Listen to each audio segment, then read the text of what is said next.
2단에 말씀할까요? 이스라엘아 들으라, 우리 하나님 여호와는 오직 유일한 여호와이시니 이스라엘아 들으라, 우리 하나님 여호와는 오직 유일한 여호와이시니 너는 마음을 다하고 뜻을 다하고 힘을 다하여 내 하나님 여호와를 사랑하라. 너는 마음을 다하고 뜻을 다하고 힘을 다하여 내 하나님 여호와를 사랑하라. 신명기 6장 4절 5절 말씀, 신명기 6장 4절 5절 말씀. 우리 기도하겠습니다. 대한민국아 들으라, 내 영혼아 들으라. 대한민국아 들으라, 내 영혼아 들으라. 우리 하나님 여호와는 오직 유일한 창조주 하나님이시니 우리 하나님 여호와는 오직 유일한 창조주 하나님이시니 너는 마음을 다하고 뜻을 다하고 힘을 다하여 내 하나님 여호와를 사랑할지어다. 너는 마음을 다하고 뜻을 다하고 힘을 다하여 내 하나님 여호와를 사랑할지어다. 성령 하나님, 이 선포대로 이루어지게 하옵소서. 성령 하나님, 이 선포대로 이루어지게 하옵소서. 예수님의 이름으로 기도합니다. 예수님의 이름으로 기도합니다. 하나님이 이 기도 들으신 줄 믿습니다. 아멘. 아멘.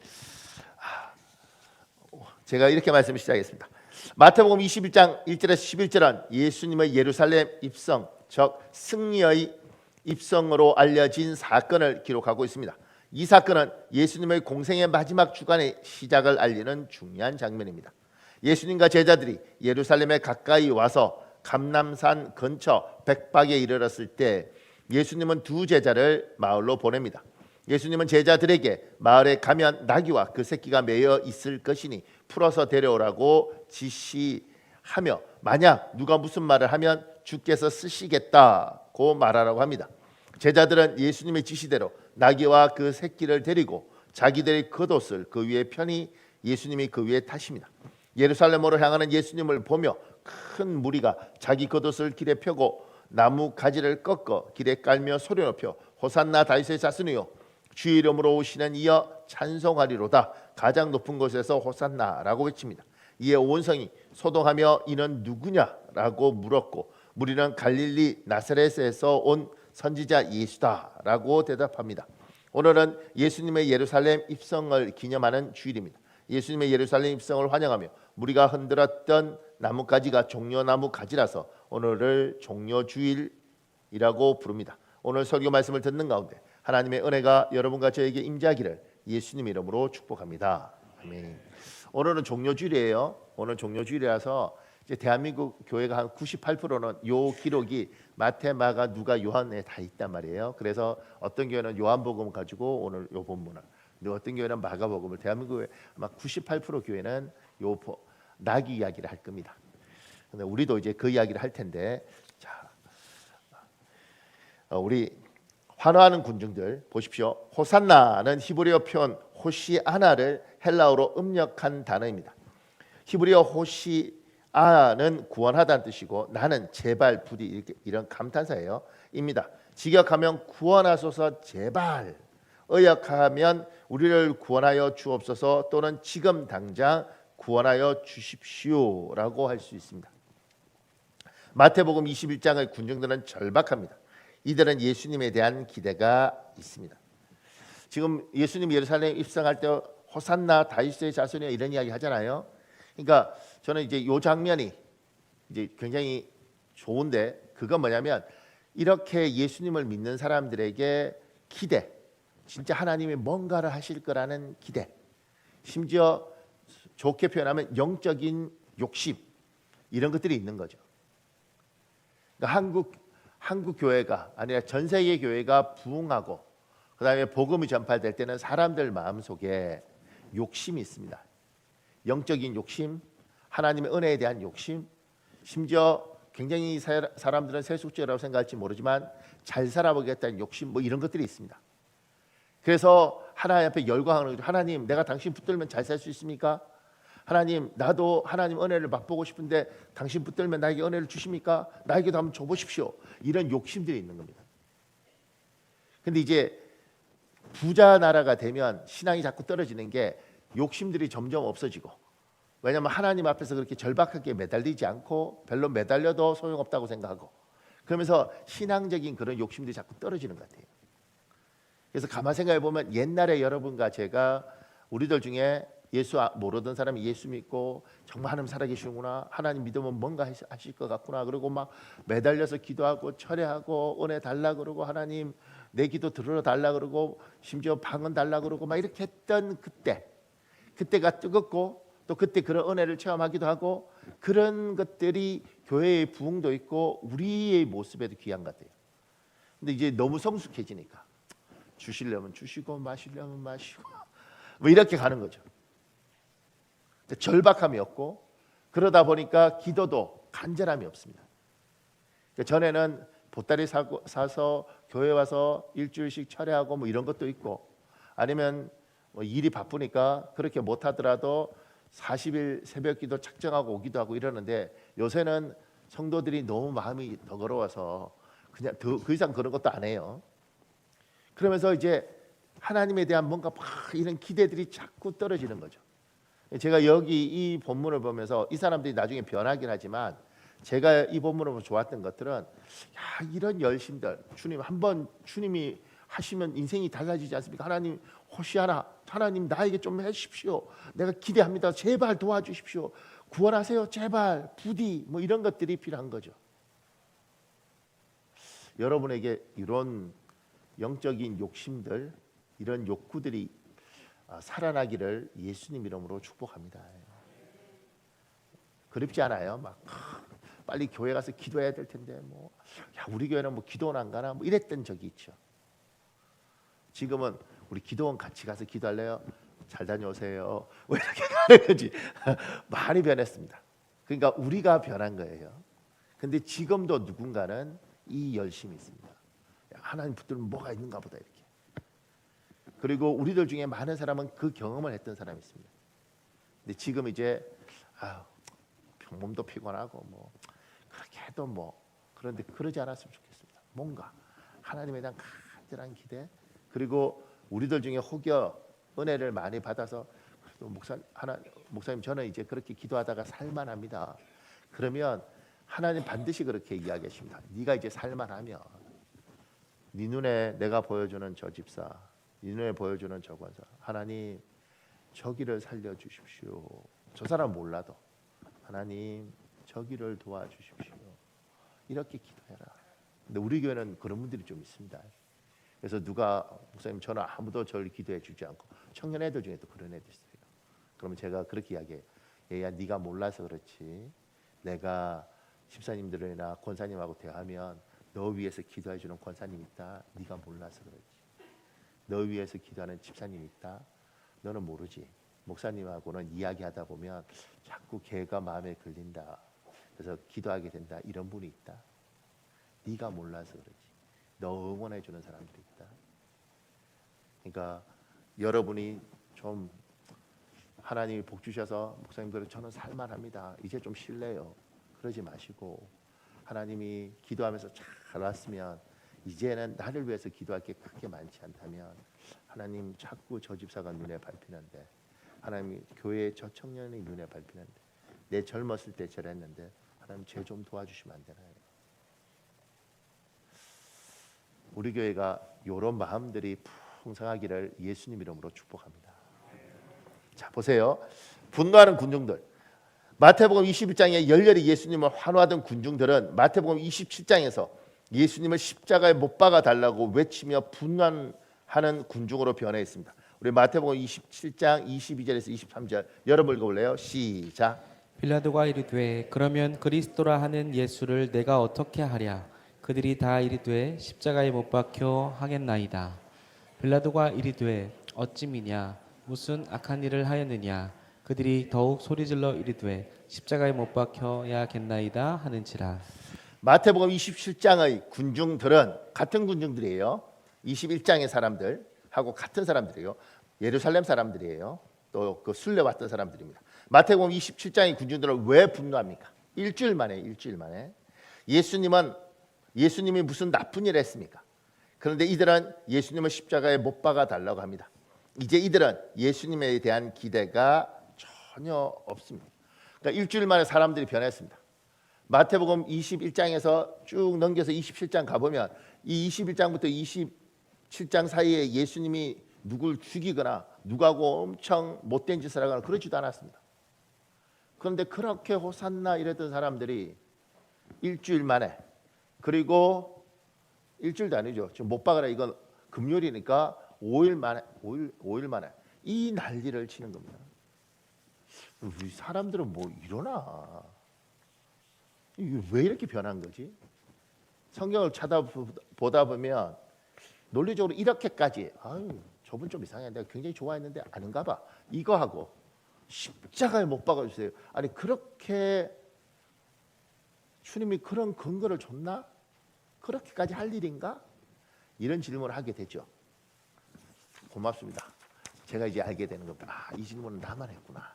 나만 했구나. 여러분 안 한 것 같은데 이상하지 않아요? 왜 어떻게 이렇게 변할 수 있는가? 그 밑에 요까지 먼저 정리했으면 좋겠습니다. 여기서 깨달아야 할 영적 진리가 있습니다. 첫째, 사람은 카멜레온이 아닙니다. 그러나 생존을 위해 때마다 피부색을 바꾸는 카멜레온처럼 사람은 살아남기 위해서 상황과 환경에 따라 언제든지 말을 바꾸고 오랜 세월 맺어온 인간관계를 틀어버리기도 하는 존재입니다. 그래서 오늘의 친구가 내일의 적이 되고 과거의 적이 오늘의 친구가 되기도 합니다. 둘째, 세상살이에 치이고 사람들의 카멜레온 같은 모습에 실망한 사람들이 우리 주변에 많습니다. 그래서 많은 사람이 다른 사람에게 마음의 문을 열지 않고 최소한의 인간관계만 맺으며 삽니다. 지혜로운 것 같지만 마귀에게 속는 것입니다. 외로운 인생입니다. 하나님은 자기 백성이 이렇게 살기를 원하지 않습니다. 셋째, 하나님은 사람들의 연약함을 인정하고 사람들을 불쌍히 여기십니다. 그래서 하나님은 사람을 사랑의 대상으로 여기실 뿐 절대로 믿음의 대상으로 여기지 않습니다. 하나님은 사람에게 배신당할 줄 알면서도 사람을 사랑하기로 결심합니다.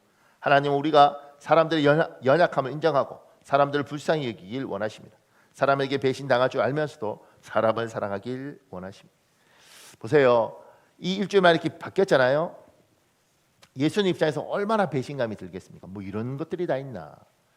근데 인간은 그런 존재입니다.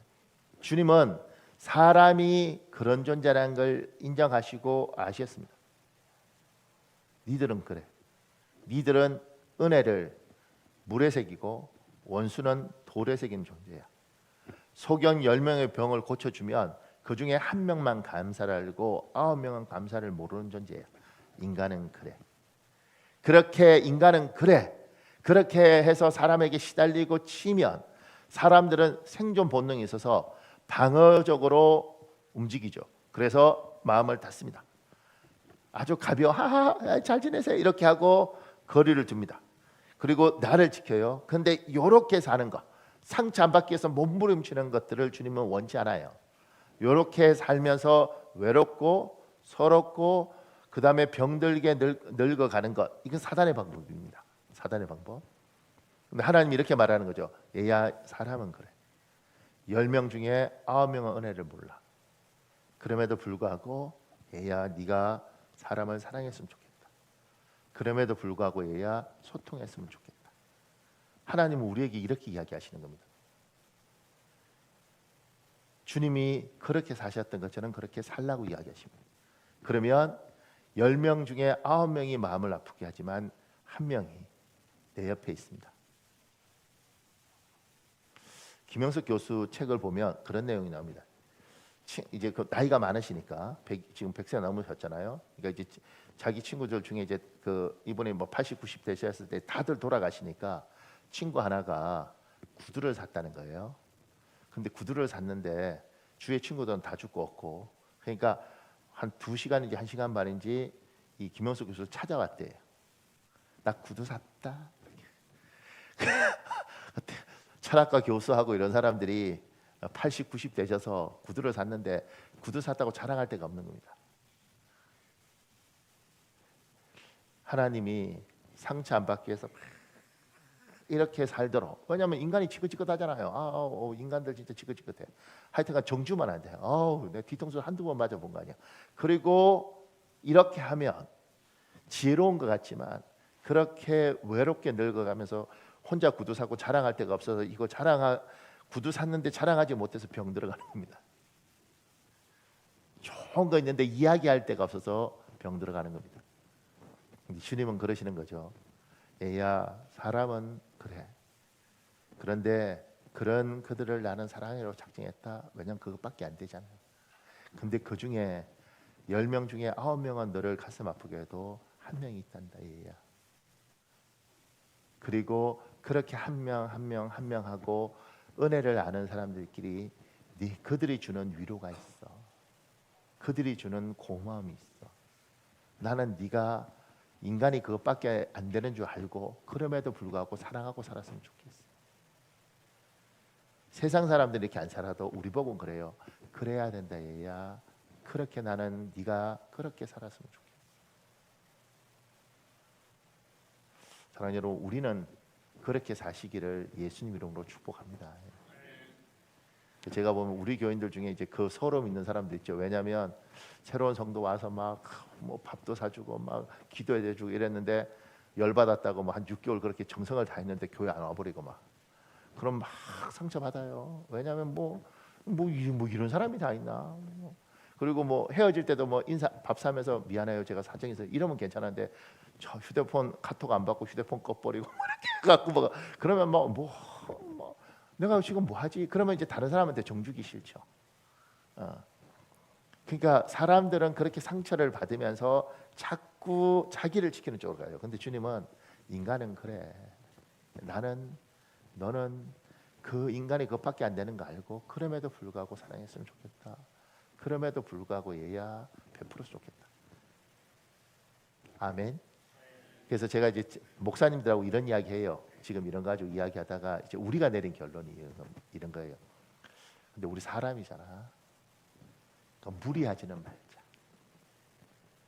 무리하지 말자는 건 뭐냐면 저기가 힘들잖아요. 그러면 이제 돈이 필요하대. 빌려달래. 그런데 그러면 대출 받아서 주지는 말자. 내 있는 돈 중에 떼먹혀도 괜찮은 걸 주자. 언제죠? 몇 달 전인가 친구 목사한테 전화 왔어요. 목사 힘든데 좀 도와주면 안 돼? 이렇게. 그래서 내가 이렇게 보니까 한 100만 원 정도 줬으면 좋겠다 이렇게 하는 것 같아요. 그래서 내가 그러니까 이제 개척교회 평생 이렇게 해본 사람들은 이제 우리 같이 이렇게 시스템이 이렇게 있는 교회를 잘 몰라요. 그래서 옛날 어른들을 보면 교회 돈 그냥 자기 마음대로 쓰는 것처럼 그래서 내가 주면 줄 줄 아는가 봐. 그래서 그러니까 이제 안 도와주면 욕을 하고 그래요. 그래서 제가 그 목사님한테 제가 보니까 한 100만 원 최소한 100만 원 줬으면 좋겠다. 근데 그렇게 주면 내가 너무 힘들 것 같아서 제가 이제 목사님 제가 그냥 조금만 성의 표시하겠습니다. 그리고 30만 원 보냈단 말이에요. 전 생각합니다. 뭐 고마워 그러지만 욕할 거예요. 욕하겠지. 재수 없는 거. 지는 잘 나가면서 이렇게 그렇게 할 거예요. 근데 참고로 나도 우리 사모한테 용돈 받아서 삽니다. 더 웃긴 건 제가 선한 사마리안 비유 보면 강도 만난 사람 나오잖아요. 근데 그 강도 만난 사람 볼 때마다 제가 은혜 받는 게 뭐냐면 용돈을 줘놓고 결혼 기념이라고 털어가고 생일이라고 털어가고 어디 여행 가면 여행 가는데 나 용돈 안 주고 털어가요. 내가 그 본문 읽을 때마다 성경 본문하고 전혀 상관없이 그냥 강도 맞은 이 사람이 나구나 생각이 들어. 뭐 그렇게 털어가더라고 이렇게 계속. 그럼 안 주면 막 이렇게 약간 표정이나 이런 것에서 그러니까 저도 용돈 받아 산다니까요. 그러면 그 목사님들은 뭐 어떤 구조로 그렇게 생각하시는지 잘 모르겠는데 제가 이제 이렇게 30만 원 보내면서 그러니까 그것도 참 미안해요. 내가 힘들게 보내면서 목사님 이것밖에 못 도와줘서 미안해. 뭐 이것도 하기 싫어. 옛날엔 그랬는데 지금은요. 그것도 하기 싫어. 왜냐면 나 힘들게 보내는 거거든. 내 용돈 안 쓰고 보내는 거거든. 그러니까 이제 그냥 목사님 고맙게 생각하면 고마운 거고 그러지 않으면 많은 거고. 근데 나는 은혜를 알든 모르든 도와달라 그러니까 내가 할 수 있는 걸 한다. 무리하고 안 한다, 부대끼게 안 한다. 하고 난 후에 그거 생각할 때마다 열받고 짜증나게 그렇게 하지 않는다. 근데 제 친구 목사하고도 그러죠. 고맙게만 하자 우리. 너무 무리하지 말자. 부대끼지 말자. 해놓고 막 괴로워하지 말자. 그러니까 여러분들도 자기를 지키기 위해서 다치는 말고 그렇다고 막 무리하게 하지 말고 그냥 우리 수준만큼 그래도 이거 하고 나면 뭐 엄청 잘했다는 생각 안 들어도 그냥 내가 할 수 있는 만큼 하자. 그리고 이 땅에서는 그렇게 강도 맞듯이 10명 중에 한 명만 고마우면 감사하고 가자. 혹시 아멘이 될까요? 아멘? 그래요. 안 해도 상관없습니다. 이게 얼마나 힘든지. 그런데 하나님은 그래라 얘야. 왜냐하면 니들까지 그렇게 마음 닫으면 이 땅이 무슨 희망이 있고 소망이 있겠냐. 너희들은 그래라. 그리고 저는 100% 확신합니다. 인간들 고마움 잘 모릅니다. 제가 그렇죠.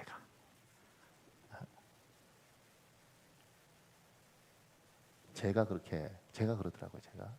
제 모교에서 제가 이제 유학 간다 그러니까 50만 원씩 도왔어요. 그러니까 1년에 600만 원, 총 5년을 제가 공부했으니까 3천만 원. 근데 미국 갈 때는 우리 장로님이 그러더라고요. 목사님한테 담임 목사님한테 이야기해서 50만 원과 100만 원 달라고 그래. 미국 가잖아. 뭐 이러더라고. 자기가 가시지 왜 나한테 그래. 그런데 그리고 이제 미국 갔을 때 그거 뭐 말 못 하겠더라고요. 그런데 그때까지 고마움 하나도 없었습니다. 왜냐하면 내 살기가 너무 힘들어 죽겠으니 고마움을 몰라요, 인간은. 근데 이제 시간이 지나서 제가 이제 마음의 여유가 이렇게 생겼잖아요. 그리고 나니까 참 그런 고마운데. 근데 이제 은혜 갚을 방법도 없어요. 지금 보니 매달 50만 원 보태는 게 얼마나. 근데 그때 나는 50만 원 받으면서 뭐라고 하는지 아세요? 100만 원 도와주지. 이러고 있더라고 사람이. 나만 그러나요? 인간들 그래요. 그러니까 제가 절 보니까 내가 괜찮은 줄 알았는데 안 괜찮더라고. 그리고 시간이 지나고 나니까 언제 고마워하는 줄 보니 자기가 먹고 살만할 줄 아니까 그때 내가 잘못했네. 근데 그전에는 자기 살기가 바쁜 거예요. 심지어는 욕하고. 저도 그렇다니 저도. 그러고 보니 사람이 이렇게 보면서 참 질적으로 안 좋은 사람도 있지만 대부분은 지 살기 바쁠 때는 모르더라. 근데 하나님이 너 왜 모르냐 이렇게 우리 보고 하는 게 아니라 품어줘라, 불쌍히 여겨줘라. 그러니까 시어머니들도 며느리 보면서 네가 뭘 알겠냐, 나도 이 나이에 대해서 아는데. 그래야지 꼭 네 같은 며느리 만나라 그러지 말고 엄마들이 애들 보면서 맨날 뭐 첫 단계에 된다 꼭 너도 결혼해서 네 같은 아들 낳아라 그러지 말고 그냥 모르는구나 네가. 이게 인간이구나. 그런데 나는 주님 말씀대로 불쌍히고 살겠다. 저도 제 스승 목사한테 미안해요. 미안하다. 그러니까 지금 뭐 제한테 이렇게 엮여 있는 많은 목사들인데 속으로 생각합니다. 절대 고마운 거 모를 거다. 말로 고마워하지. 왜냐하면 자기 살기 어려운데 뭘 알겠나. 그리고 아무런 기대도 하지 않습니다. 그 뒤에서 욕만 안 했으면 좋겠다 생각합니다. 근데 돕고 살자. 그 중에 누군가는 알겠지. 자, 그 밑에요. 시몬 베드로 이야기 좀 합시다. 우리 마태복음 요한복음입니다. 요한복음 6장 66절에서 69절 메시지 성경인데 여러분 읽어볼래요? 시작. 이 일 후에 제자들 가운데 많은 사람들이 떠나갔다. 그들은 더 이상 그분과 관련되기를 원치 않았다. 그러자 예수께서 12 제자에게도 기회를 주셨다. 너희도 떠나가려느냐? 베드로가 대답했다. 주님, 참된 생명, 영원한 생명의 말씀이 주님께 있는데 저희가 누구에게 가겠습니까? 저희는 이미 주님이 하나님의 거룩하신 분임을 확신하며 주님께 인생을 걸었습니다. 성경 번역 멋지지 않습니까? 주님께 인생을 걸었습니다.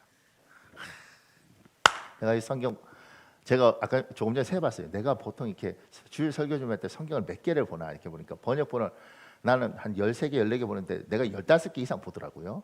영어까지 합치면 더 많아요. 근데 그거 볼 때마다 뭐의 은혜를 받느냐면 왜 그렇게 내가 볼까 생각하니까 이런 것처럼 주님께 인생을 걸었습니다. 나만 은혜 받나? 베드로 이 사고 뭉치가 야, 주님이 그 말 듣고 와 이랬지 않았을까 하는 생각이 들어요. 제가 밑에요. 예수님은 베드로의 속성을 아십니다. 그럼에도 불구하고 베드로에게 기대가 있습니다. 너희도 떠나 가려느냐. 예수님은 여러분과 저희 속성도 아십니다.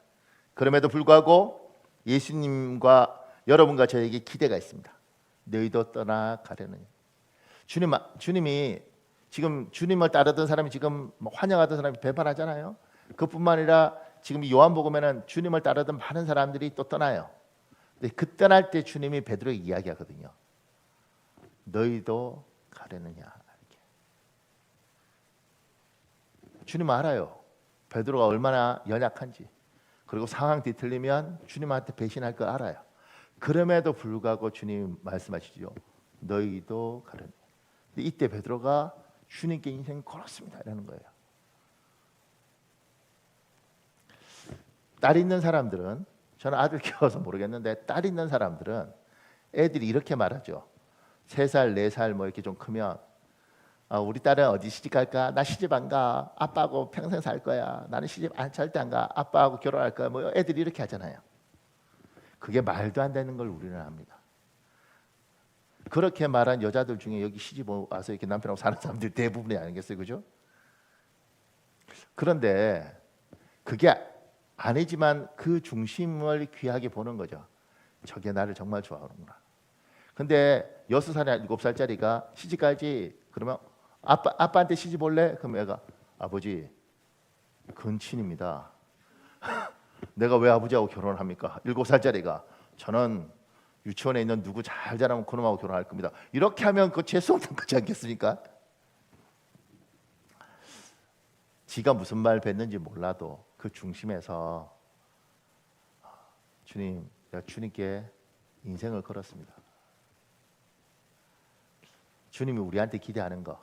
여러분하고 저도 하나님 좋다고 그러고 우리 하나님 앞에 잘한다 그러지만 우리도 상황이 몰리면 하나님 아프게 하죠. 저는 하나님 아프게 할 겁니다. 왜냐하면 제가 알아요. 그것밖에 안 된다는 거. 근데 그러고 싶진 않아요. 근데 내가 그것밖에 안 되는 걸. 근데 설사 그 상황이 온다 할지라도 지금은 내가 하나님 실망 안 시키기 위해서 내가 애를 쓰죠. 그래서 주님께 인생을 걸었다. 베드로처럼 하는 거예요. 주님은 우리가 이 대답을 할 때에 주님이 베드로에게 물었던 건 그런 거죠. 남들은 다 그래도 내가 너한테는 기대가 있지 않냐. 내가 너한테 베푸는 애는 다르지 않냐. 그러니까 네가 연약해서 그럴지라도 그래도 내가 너한테 베푸는 애가 있어서 난 네한테 거는 기대가 있다. 그러니까 말이라도 주님 목숨 걸었습니다. 나는 어떻게든 주님 배신하지 않을 겁니다. 나는 하나님한테 어떻게든 붙어 살 겁니다. 저 사람들 막 화나다가 저렇게 분노하지만 주님 나는 절대 그러지 않겠습니다. 이 마음을, 이 중심을 하나님께 드리기를 원하는 거죠. 설사 배신할 때 배신하더라도. 이해가 안 가나요? 여러분과 저는 코너에 몰리면 우리들 중에 대부분은 하나님 등질 수밖에 없습니다. 인간은 그것밖에 안 되고 마음은 안 그래도 그렇게 한다는 거죠.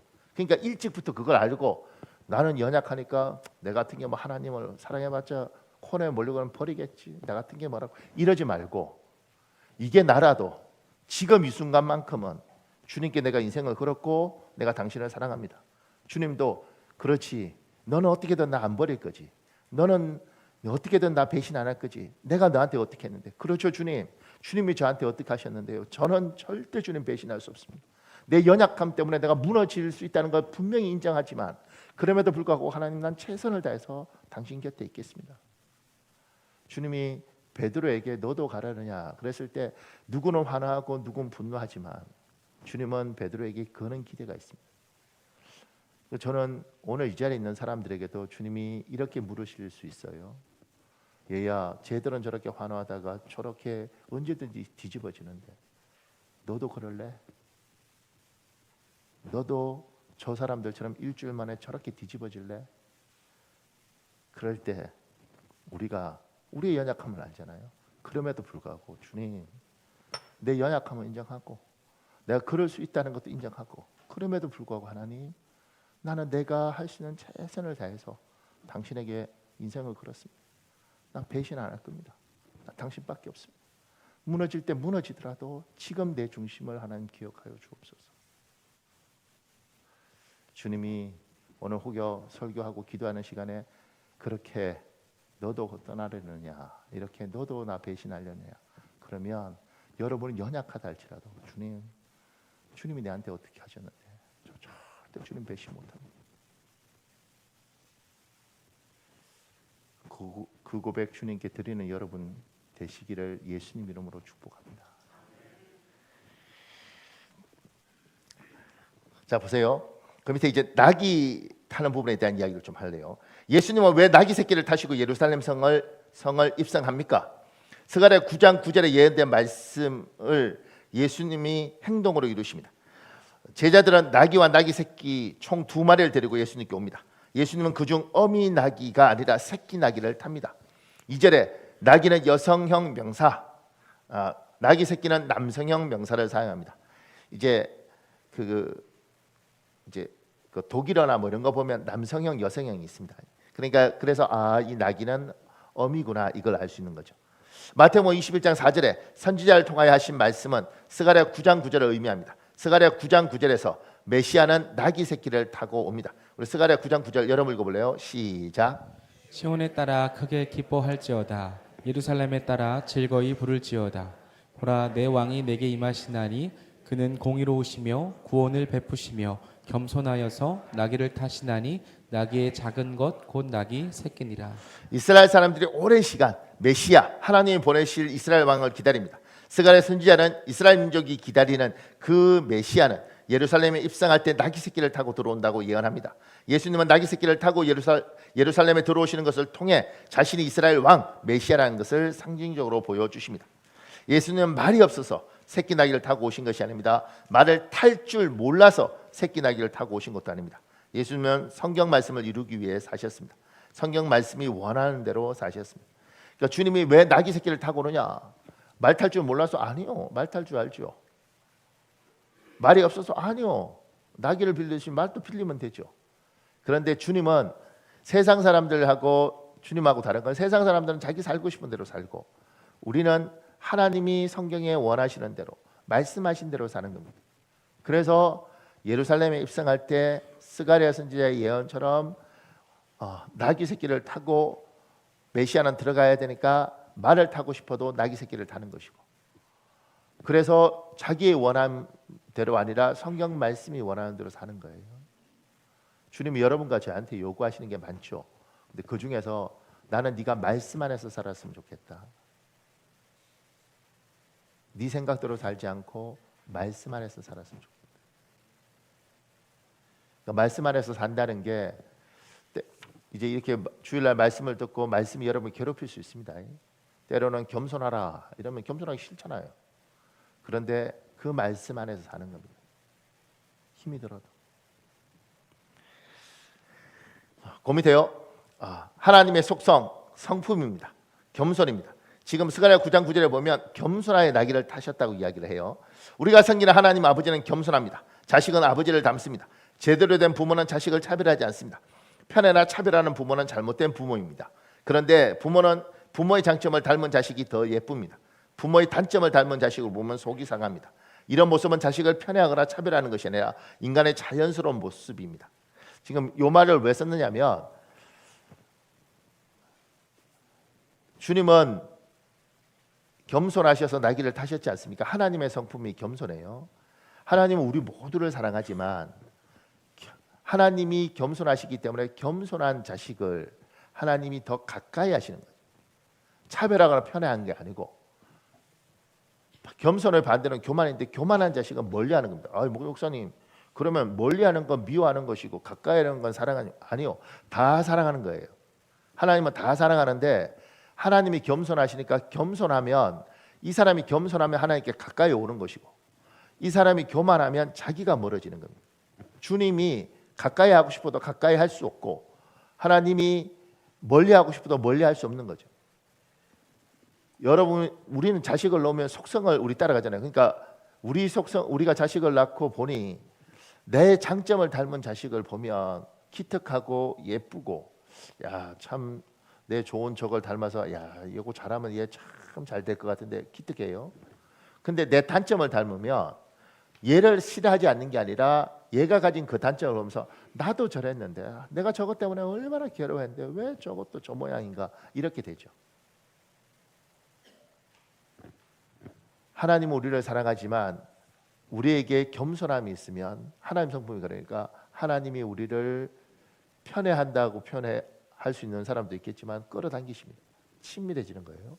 하나님 반대인 교만에 있으면 하나님이 우리를 미워하지 않음에도 불구하고 밀어내시는 겁니다.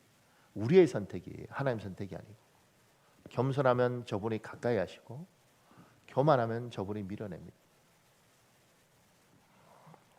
그래서 하나님은 겸손한 사람을 가까이 하십니다. 겸손의 반대말은 교만입니다. 교만한 사람을 멀리 하십니다. 우리 야고보서 4장 6절 개역 개정성인데 여러분 읽어볼래요? 시작. 일렀을 하나님이 교만한 자를 물리치시고 겸손한 자에게 은혜를 주신다 하였느니라. 야고보서 4장 10절 현대인의 성경도 있습니다. 여러분 읽어보십시오. 시작. 서 자신을 낮추십시오. 그러면 주님이 여러분을 높여 주실 것입니다.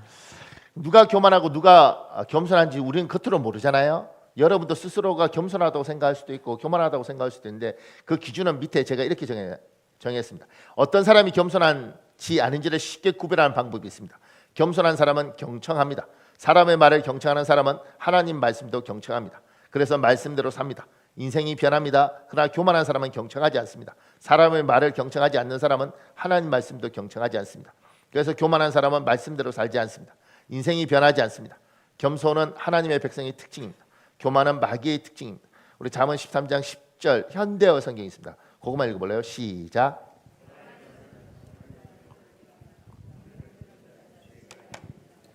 남의 말 듣기 싫어하여 몸이 뻣뻣한 자는 다툼만 일으키나 슬기로운 사람은 그 누구의 말이라도 귀담아 듣는다. 보세요.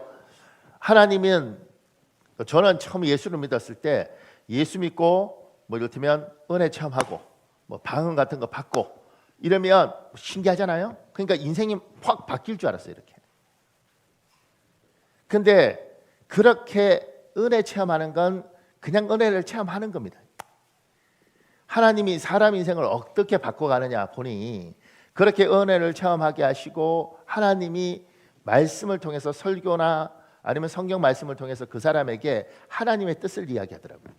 근데 겸손한 사람은 이게 들려요. 사람 말 잘 듣는 사람 하나님 말도 잘 들으니까 생각나고, 그러니까 그것이 마음에 있으니까 부담이 있으니까 그렇게 따라 이렇게 살아요. 그렇게 한 걸음 한 걸음 가더라고요. 이렇게.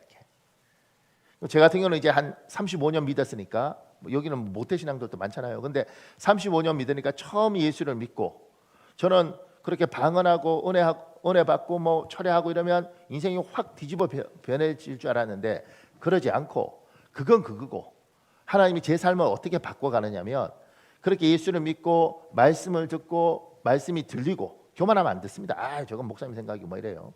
그런데 들리고, 그리고 그 말씀이 내 삶에 적용이 되고, 그리고 그렇게 하나씩 둘씩 이렇게 35년을 하나님이 다듬어 가더라고요. 아직도 문제가 많죠. 그럼에도 불구하고 옛날에 그 모습에서 계속 다듬어 가니까, 그것들 때문에 나와 관계 맺는 사람과의 관계, 내가 하는 일, 이런 것들에 영향을 다 미쳐서 어느 날 되니 하나님 참 감사합니다. 참 제가 이때 참 답답한 인생이었는데 예수를 믿고 하나님이 저를 이렇게 사람 만드시는군요. 근데 이제 말이 잘 안 들리고 교만하잖아요. 그러면 하나님이 어려움을 주더라고요. 어려웠고 막 너무 힘드니까 살고 싶고 막 마음이 낮아지고, 그러니까 또 설교도 들리고 충고도 들리더라고요. 그런가? 그렇게 하면서 바뀌어 가더라고요. 제가 이제 신앙 지도를 하면서 가장 답답한 케이스는, 교회 오자마자 방언도 받아요. 뭐 천사도 봤다 그러고 막 이래요. 그러면 기대가 있잖아요. 근데 가만히 보면 뭐 그거 있는데 말을 안 들어요. 인내하고 견디라 그러는데 인내하고 안 견디고, 입을 다물고 참으라는데 입을 다물고 참지 않아요. 그러니까 이 사람은 자기 생각이 가득 차 있어서 시키는 대로 하지 않더라고. 말씀대로 하지 않아요. 그러다 보니까 제가 처음에는 뭐 이러나 저렇게 기도하고 막 안수하면 막 울고 막 그렇게 해서 뭔가 인생이 바뀔 줄 알았는데 안 바뀌어. 그러니까 그렇게 3년 그러고 난 이후에 뭐 3년 동안 이렇게 목사님 맨날 기도하라고 그래서 막 새벽에 와서 기도하고 이러는데 혓바닥만 아프고 그때 들은 거예요. 혓바닥만 아프고 그리고는 뭐 바뀌는 것도 없고. 근데 제가 이제 그때 알게 되더라고요. 아하, 교만한 사람들이구나. 이 사람들이 안 들어 말을. 그러니까 방언받고 기도하고 울고 새벽 기도하고 막 이렇게 해서 은혜가 있는 줄 알았는데 은혜가 있는데 교만하니까 이 사람들이 하나님 말씀을 안 들으니까 말씀대로 안 살고 그냥 자기 생각대로 계속 살아요. 그러니까 3년이 지나고 5년이 지나도 성경 들은 정보가 많은 것이고 말씀이 많은 게 아니고 정보가 많은 것이고 은혜 체험을 했을 뿐이지 인생에 바뀌는 거 없어요. 그러니까 나중에 자기 입으로 그렇게 뭐요. 아, 뭐 맨날 기도하고 그러면 뭐 하냐고 이렇게 5년 예수를 믿었는데 바뀐 게 하나도 없다고. 근데 누군가는 방언 같은 거 잘 못하고 뭐 그런 걸 못해도 설교가 들리고 성경이 들리고 그게 마음에 와서 아, 내가 이러면 안 되는데 그리고 자꾸 마음이 있고 겸손한 사람이에요. 말씀을 따라서 쫙 이렇게 오니까 3년째 5년째 남들이 볼 때는 밋밋해 보이지만 어느 순간인가 한 10년쯤 지나면 인격도 변해있고 상황도 변해있고 인생의 열매가 있어요. 애들이 말해요. 우리 아버지 변했대. 우리 엄마 변했대. 제가 우리 교회 어떤 분 남편을 만나서 남편은 교회 안 다녀요. 어쩌다 한 번씩 오는데 내가 그 남편한테 우리 그 집사님 많이 변했죠. 왜냐면 이 남편이 안 오니까 나는 이제 내하고 아니까 올 줄 알고 많이 변했죠. 그분이 그러더라고요. 변했어요? 안 변했던데? 근데 그 말에 그 말에 내가 할 말이 없더라고. 안 변했어요? 안 변했어요, 목사님. 그러니까 내가 아하, 우리 교회 와서 방언도 받고 기도도 하고 막 이러는데 안 변했구나. 교만하니까, 그러니까 은혜, 하나님이 사랑하니까 불쌍하니까 은혜를 주는 거죠. 은혜를 줄 뿐이지 이 사람은 교만해요. 그러니까 안 들어. 자기 고집대로 살아. 생각보다 교회 다니는 사람 중에 사람은 많습니다. 근데 겸손한 사람은 말씀이 들려요. 그리고 그 말씀이 내 인생에 영향을 미쳐서 내가 자꾸 변해가요. 이렇게 괴롭혀요. 막 말씀이. 그리고 그러니까 제가 아, 이게 들리는 사람은 겸손한 사람이구나. 겸손한 사람은 인생이 바뀌는구나. 그리고 하나님이 그렇게 힘들어도 열매를 주는구나. 그래서 어느 날 자기 인생을 돌아보며 아, 주님 너무 고맙습니다. 내가 예수 안 믿었으면 내 인생이 어때서 주님 고맙습니다.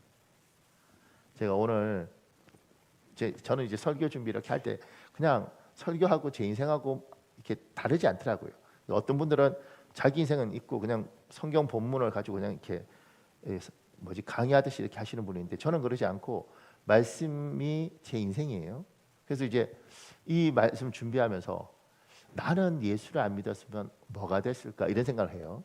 근데 그러면 이제 보통은 그냥 뭐 국어 선생님 했으려나 뭐 이러고 이럴 텐데 뭐가 됐으려나 이렇게 하는데 갑자기 못이 생각나요. 벽이나 이런데 못을 망치질해서 못을 받다가 못이 툭 구부러지면 뭐 옛날에 그 아까우니까 펴서 썼는지 모르지만 이렇게 구부러지면 에이 그러고 탁 버리면 비 맞고 눈 맞고 어느 날 녹슬잖아요. 아무짝에도 쓸모없는 녹슨 못. 내가 예수 안 믿었으면 그 못이 되었겠다 이런 생각이 들더라고요. 그냥 오늘 말씀 준비하면 그 생각이 들더라고요.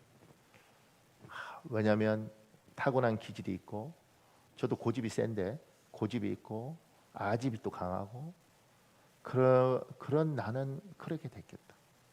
근데 그렇게 녹슨 못으로 길거리에 벌어져서 아무도 그들도 보지 않을 그런 내가 35년 전에 예수를 믿고 주님이 교만하니까 어려운데 담궈서 마음을 낮추고 그러니까 말씀이 들리고 그 말씀 들으면 그래도 마음이 낮아진 상태에서 말씀 들으니까 그 말씀을 따라서 한 발짝 그러다가 또 교만해지면 하나님이 또 고통을 주시고 그래서 또 낮아지면 하나님이 가르치시고 그렇게 35년을 이렇게 와서 어느 날 오늘 새벽에 집에 이렇게 이제 씻으러 가면서 벽산 아파트는 벚꽃들이 있잖아요. 오늘은 이제 좀 많이 졌는데 근데 보면서 제가 하나님 정말 고맙습니다. 내가 예수 안 믿었으면 어떤 인생을 살았을까요? 예수 믿게 해줘서 정말 고맙습니다. 내가 대단한 인생, 엄청난 인생 아닌데 그냥 제가 제 자신을 보면서 내가 예수 안 믿었으면 어땠을까? 정말 예수 믿게 해줘서 고맙습니다. 제가 그러더라고요. 저희 아들 셋이 있지 않습니까? 우리 아들 셋을 제가 이렇게 이 세 명한테 공부해야 돼, 열심히 해야 돼. 한 번도 평생 그런 말 한 본 적이 없습니다. 근데 이 애들 셋한테 제가 꼭 한 거, 하나님 앞에 잘했으면 좋겠다. 아빠가 니들한테 뭘 요구한 적이 있냐? 내가 공부하라고 그랬더니 난 평생 내가 이렇게 공부 좋아하는 사람인데 내가 니들한테 공부하라고 그랬냐? 나 아무도 바라지 않는다. 근데 우리 하나님 앞에 잘했으면 좋겠다. 왜냐하면 하나님만 만나면 희망이 있다. 그분이 붙들면 녹슨목 같은 나도 하나님이 사람 만들던데 시간이 오래 걸려서 그렇지.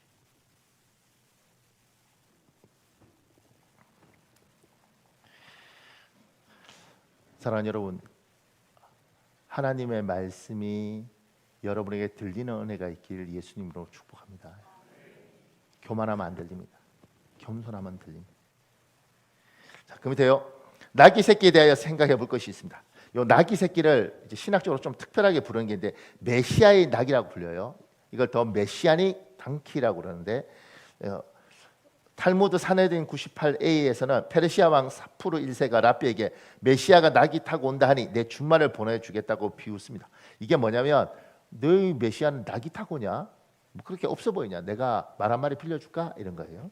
그러니까 랍비 사무엘이 그 나귀가 그냥 나귀가 아니고 1000가지 색을 가진 메시아의 나귀를 당신이 갖고 있느냐며 응수하는 이야기가 나옵니다. 이 나귀는 1000가지 색은 그 특별한 동물이라는 거예요. 그러지 않습니다. 그냥 볼품없는 나귀예요. 그러니까 뭔가 나귀가 있는 것처럼 생각을 자꾸 하려고 그러죠, 사람들이. 근데 그렇지 않습니다. 예수님을 태우고 예루살렘에 입성할 때 나귀는 사람들의 환호성을 듣습니다. 자기 앞에서 사람들이 호산나를 외치고 종려나무의 잎을 흔들고 환영합니다. 새끼 나귀는 사람들의 환호와 환영의 대상이 자기라고 생각했을까요? 아니면 예수님이라고 생각했을까요? 이 나귀를 특별하게 생각하는데 나귀도 잘못하면 착각할 수 있습니다. 그러니까 누가 그러는 거죠. 이 나귀가 그 다음 날 되면 알 거다. 예수님 내리고 나니까 아무도 자기 그들 때 안 보는 거 보니까 할 거다. 하나님이 때로는 여러분과 저를 쓰면서 지혜도 주시고 돈도 주시고 명예도 주실 수 있습니다. 그래서 우리를 높여주실 때 내가 하나님 때문에 높아지는가, 내가 실제로 실력이 있어 높아지는가. 그러니까 나귀가 착각하면 자기가 대단한 줄 알아요. 자기가 대단한 것이 아니라 하나님이 쓸 때 대단해지더라. 그 밑에요. 나귀 새끼의 주인에 대한 이야기를 대하여 생각해 볼 것이 있습니다. 이 나귀 새끼 주인에 대한 자료를 제가 이제 좀 많이 궁금하더라고요. 그래서 제가 할 수 있는 모든 걸 다해서 찾아봤습니다. 근데 어떤 정보도 없습니다. 어떤 정보도 없습니다. 근데 다만 이렇게 돼 있어요. 주가 쓰시겠다 하라 그리하면 즉시 보내리라 처럼 나귀 주인은 예수님의 예루살렘 입성을 위해 하나님께 예비하신 무명의 이름 없는 조력자입니다. 지금도 복음을 위해 무명의 조력자들이 많이 있습니다. 많은 성경 주석가들은 주께서 쓰시겠다는 말 한마디에 나귀를 내어준 것은 하나님께서 그 사람의 마음을 감화시킨 결과라고 봅니다. 지금도 하나님의 감동, 감화에게 기쁘게 반응하는 사람들이 많이 있습니다. 이 나귀 새끼 주인은 누군지 아무도 몰라요. 근데 주님이 네 나귀 쓰겠다 그럴 때 예, 그리고 어미까지 내주잖아요. 어떻게 왜 내줬을까? 뭐 주가 쓰시겠다 이게 암호다 뭐 이런 이야기도 해요. 그런데 많은 사람은 성령께서 그 사람에게 마음의 감동을 줬을 것이다. 그리고 이 사람은 그 이름도 나오지 않고 하지만 복음을 위하여 이렇게 무명의 조력자들이 있다. 목사님 우리 찬양하고 기도했으면 좋겠는데, 자 보세요. 어떤 찬양 가수를 만드는데 그 찬양 가수가 이러더라고요. 목사님, 대한민국에 이렇게 교인들이 주일마다 막 이렇게 올 때 목사님들은 자기들이 설교를 잘하고 뭐 이렇게 해서 교인들이 모이는 줄을 압니다. 그러더라고요. 저한테. 그래서 제가 뭐라고 말해야지 가만히 있으니까, 많은 목사님들이 그래요, 목사님. 근데 저 사람들이 주일날 교회를 오기 전에 일주일 동안 저들이 때로는 버스를 타고 가면서 방송에서 흘러나오는 찬양, 때로는 전철을 타고 가면서 그게 누군가가 한 전도지, 그리고 친구하고 같이 이야기하다가 그 친구가 넌 교회 좀 꼭 다녀, 예배 빠지지 말고, 이런 것들이 모여서 주일날 성도들이 그렇게 예배당에 앉아 있는 겁니다. 그렇게 그 사람이 이야기하더라고요. 그리고 가만히 보니까 아하, 이 땅에는 저희들처럼 대놓고 복음의 전도자도 있지만 보이지 않는 무명의 복음의 조력자들, 아주 작은 거지만 친구하고 전화하다가 아유, 예배 안 다녀? 예배 안 가 요새? 왜 그래? 예배는 빠지면 안 돼. 그 말 한마디가 조력이 되어서 예배를 다니고, 때로는 낙심해서 상처 많이 받고, 사람은 그래. 그래도 그거 이겨야지. 그 말 한마디가 그 사람을 다시 예배 자리에 서게 한다는 거죠. 나귀 주인은 이름을 알 수 없지만 복음을 위한 이 무명의 조력자처럼 하나님이 우리들 중에 누구도 나는 그렇게 널 쓰고 싶은데, 그래서 큰 건 아니더라도 감동을 주면 그 감동이, 이 사람은 나귀를 꺼내놓은 거죠. 큰 거예요. 근데 여러분에겐 작은 거라도 요구하면 순종해라. 그걸 통해서 하나님이 어떤 일을 할지 모른다. 하나님 여러분 감동 주시면 그 감동에 꼭 순종하는 여러분 되시기를 예수님 이름으로 축복합니다. 우리 찬송하고 기도합시다.